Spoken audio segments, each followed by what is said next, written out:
Welcome জানাই। আজকে দেখব খুব সহজে পারফেক্ট খাজা কিভাবে বানাবো। তার জন্য আমি 1.5 কাপ ময়দা, 1/3 কাপ ঘি, প্রয়োজন মতো লবণ দিয়ে একটা ডো বানিয়ে রেখে দেব।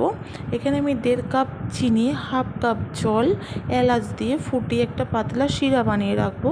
ওই ময়দার ডো থেকে 6টা লেচি করে খুব পাতলা করে রুটির মতো বেলে নিয়ে একটা রুটির ওপর ঘি মাখিয়ে তার উপর ময়দা ছড়িয়ে তার উপর একটা রুটি দিয়ে তার উপর আবার ঘি মাখিয়ে ময়দা ছড়িয়ে তার উপর আবার একটা রুটি দিয়ে 3টে লেয়ার বানাবো। এইভাবে আপনারা লেয়ারের সংখ্যা বাড়াতে পারেন। এবার আমি 2 হাতের সাহায্যে খুব ভালো করে 3টে রুটি একসাথে রোল করে নেব।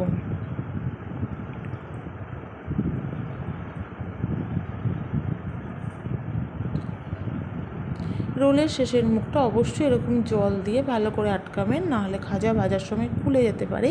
এইভাবে রোল থেকে আমি ছোট ছোট করে কেটে নেব। কেটে নিয়ে লম্বিভাবে প্রত্যেকটা খাজা শেপ দিয়ে আমি বেলে নেব।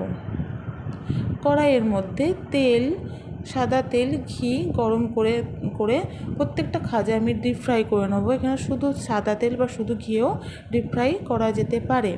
এইভাবে ডিপ ফ্রাই করে নিয়ে করে রাখা শিরার মধ্যে ডিপ করলে খাজা রেডি। সবাই ভালো থাকবেন। টাটা।